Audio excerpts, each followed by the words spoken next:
Assalamualaikum warahmatullahi wabarakatuh. Oke teman-teman, kami dari kelompok 9 akan membahas mengenai mata. Jadi, salah satu dari panca indera yang juga memiliki peran yang sangat penting dalam kehidupan manusia, ini adalah sebagai organ penglihatan, yaitu mata. Jadi, fungsi dari mata itu sendiri secara sederhana dapat kita gambarkan, yaitu untuk mengetahui apakah di lingkungan sekitar kita ini terang ataupun gelap. Jadi di dalam mata sendiri ini mempunyai sistem kerja. Lalu bagaimana sistem kerjanya? Jadi mula-mulanya cahaya ini memantulkan objek dan mengirim pada garis lurus menuju mata. Nah, kemudian cahaya ini melalui kornea, kemudian menuju pupil, ini diteruskan ke lensa mata. Sehingga pada kornea dan lensa ini dibelokkan cahayanya agar fokus ke retina. Nah, kemudian pada retina ini mengkonversi cahaya menjadi gelombang elektrik, yang kemudian gelombang elektrik ini disalurkan melalui saraf optik menuju otak. Jadi di dalam otak ini memproses sinyal-sinyal itu menjadi sebuah bayangan atau image. Nah, di dalam mata sendiri ini ada beberapa orang yang memang mengalami gangguan di dalam indera penglihatan. Nah, di dalam kesehariannya ini biasa disebut dengan tunanetra. Jadi di mata sendiri ini merupakan organ penglihatan yang mendeteksi cahaya. Jadi jika terjadi gangguan pada mata atau penyakit mata, maka akan sangat mengganggu, dan jika tidak ditindaklanjuti maka dapat berakibat yang sangat fatal bagi kehidupan manusia. Di dalam menjalankan fungsinya, tentu pada mata sendiri ini memiliki beberapa gangguan yang memang menyebabkan atau mengganggu dalam kegiatan atau aktivitas dalam kehidupan sehari-hari. Beberapa gangguan tersebut diantaranya yaitu adalah ada hipermetropia atau rabun dekat. Jadi hipermetropia atau rabun dekat ini sendiri merupakan gangguan penglihatan jarak dekat.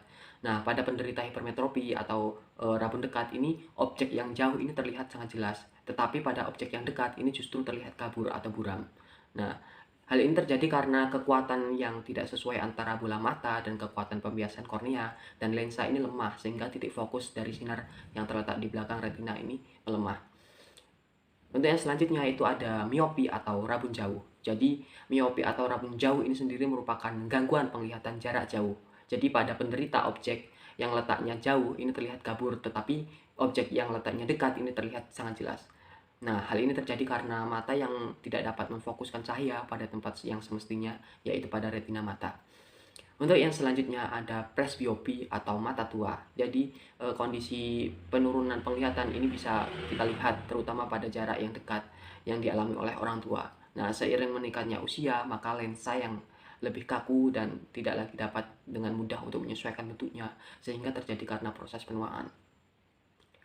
Untuk selanjutnya yaitu ada nitalopia atau rabun senja, adalah suatu kondisi di mana terjadi penurunan tajam penglihatan secara signifikan. Nah, ketika berada di dalam lingkungan yang gelap. Jadi pengidap rabun senja ini sendiri ini akan kesulitan untuk melihat pada malam hari, serta sulit beradaptasi pada saat terjadi transisi dari terang menuju gelap. Nah, penyebab utama dari rabun senja ini sendiri adalah kerusakan pada sel batang pada retina. Nah, untuk yang selanjutnya itu ada buta warna. Jadi, buta warna ini adalah merupakan kondisi di mana kualitas penglihatan terhadap warna ini berkurang. Nah, seseorang yang menderita penyakit ini akan sulit membedakan warna tertentu atau warna keseluruhan. Terjadi dalam buta warna sendiri ini terjadi karena pigmen yang bereaksi terhadap warna dan cahaya ini mengalami kerusakan dan jika berfungsi. Selanjutnya ada mata merah. Mata merah terjadi karena kemasukan benda asing sehingga menyebabkan mata menjadi perih dan gatal. Mata merah yang tidak segera diobati akan mengakibatkan kotoran yang menumpuk di sudut mata. Dalam kondisi yang lebih parah, kelopak mata akan menjadi bengkak. Selanjutnya adalah katarak. Katarak biasanya dialami oleh lansia. Pada mata yang katarak tampak diselimuti lapisan putih sehingga si penderita kesulitan untuk melihat. Selanjutnya ada glaukoma, yaitu kelainan yang disebabkan karena rusaknya saraf optik. Penyebab kerusakan ini karena kelebihan cairan yang mengisi bola mata. Kemudian ada kebutaan, merupakan kelainan mata yang menyebabkan mata tidak bisa melihat sama sekali. Penyebab terjadinya kebutaan salah satunya adalah karena glaukoma dan katarak atau kelainan lain dari fisik manusia itu sendiri. Dan yang terakhir adalah astigmatisme. Dikenal juga dengan mata silinder. Adalah gangguan pada mata yang mengakibatkan penglihatan menjadi kabur, tidak jelas dan samar-samar. Silinder ini disebabkan karena kornea mata yang tidak rata. Cara-cara mengatasi kelainan pada mata. Yang pertama, hipermetrofi.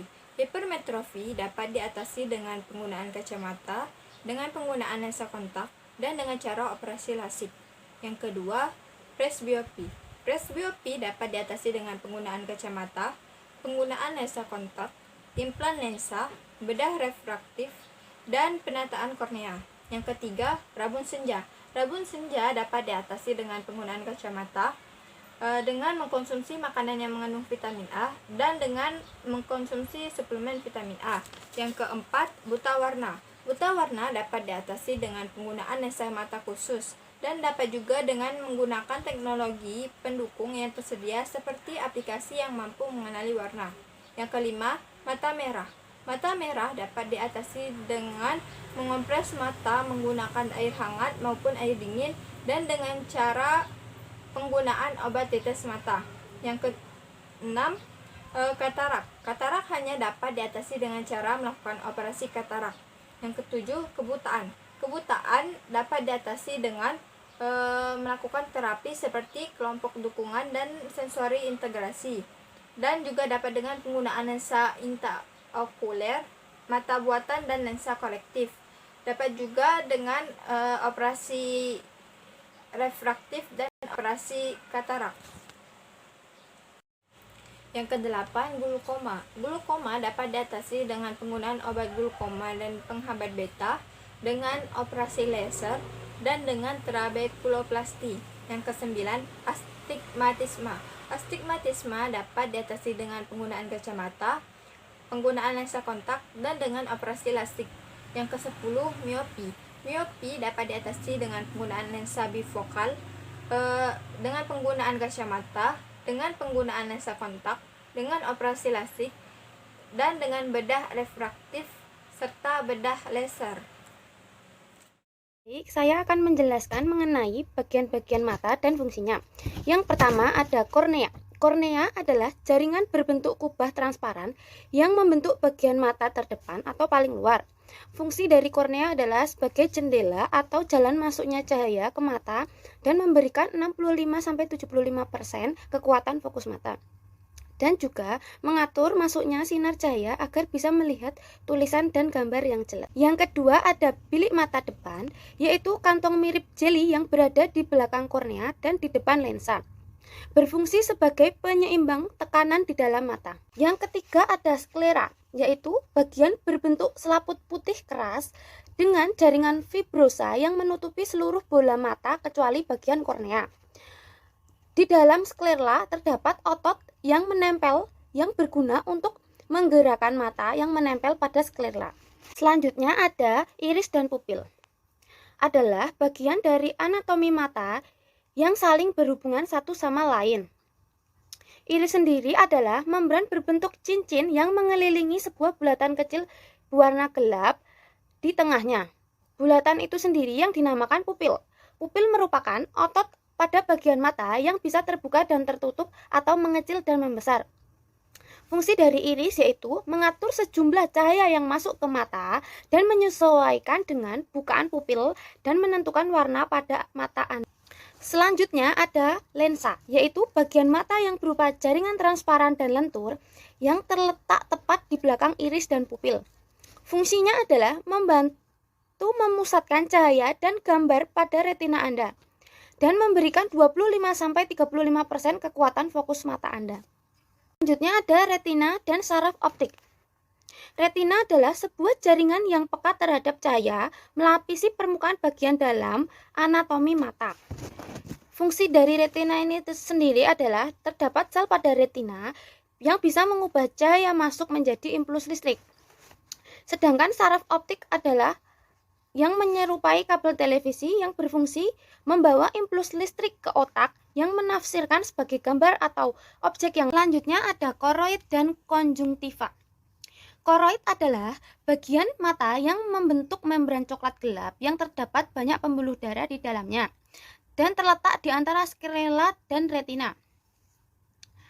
Kemudian konjungtiva adalah lapisan tipis jaringan yang menutupi seluruh bagian mata Anda yang posisinya di depan kecuali kornea. Fungsi dari koroid adalah memasok darah dan nutrisi ke retina dan ke semua struktur lainnya pada bagian mata. Kemudian ada makula. Makula adalah area sensitif kecil di tengah retina yang memberikan penglihatan sentral. Makula sendiri memiliki peran besar agar dapat melihat berbagai warna dan detail dari suatu objek. Di dalam makula terdapat fovea. Fungsinya adalah memberikan penglihatan detail yang paling tajam di mata. Merupakan bagian anatomi mata dengan sel-sel fotoresptor atau penerima cahaya tingkat tinggi yang dapat mendeteksi cahaya dan mengirimnya ke otak. Terakhir ada kelopak mata. Kelopak mata adalah bagian terluar pada anatomi mata yang berfungsi membantu menjaga kesehatan mata dengan melindungi kornea dari paparan benda-benda asing. Serupai kabel televisi yang berfungsi membawa impuls listrik ke otak yang menafsirkan sebagai gambar atau objek yang selanjutnya ada koroid dan konjungtiva. Koroid adalah bagian mata yang membentuk membran coklat gelap yang terdapat banyak pembuluh darah di dalamnya dan terletak di antara sklera dan retina. Kemudian konjungtiva adalah lapisan tipis jaringan yang menutupi seluruh bagian mata Anda yang posisinya di depan kecuali kornea. Fungsi dari koroid adalah memasok darah dan nutrisi ke retina dan ke semua struktur lainnya pada bagian mata. Kemudian ada makula. Makula adalah area sensitif kecil di tengah retina yang memberikan penglihatan sentral. Makula sendiri memiliki peran besar agar dapat melihat berbagai warna dan detail dari suatu objek. Di dalam makula terdapat fovea. Fungsinya adalah memberikan penglihatan detail yang paling tajam di mata. Merupakan bagian anatomi mata dengan sel-sel fotoresptor atau penerima cahaya tingkat tinggi yang dapat mendeteksi cahaya dan mengirimnya ke otak. Terakhir ada kelopak mata. Kelopak mata adalah bagian terluar pada anatomi mata yang berfungsi membantu menjaga kesehatan mata dengan melindungi kornea dari paparan benda-benda asing. Macam-macam bentuk mata. 1. Round eyes. 2. Monolith. 3. Hooded eyes. 4. Upturned. 5. Almond eyes. 6. Wide set. 7. Close set. 8. Protruding. 9. Smile eyes. 10. Big eyes. Sekian presentasi dari kelompok kami. Kurang lebihnya kami mohon maaf. Saya akhiri. Wabillahi taufiq wal hidayah. Wassalamualaikum warahmatullahi wabarakatuh.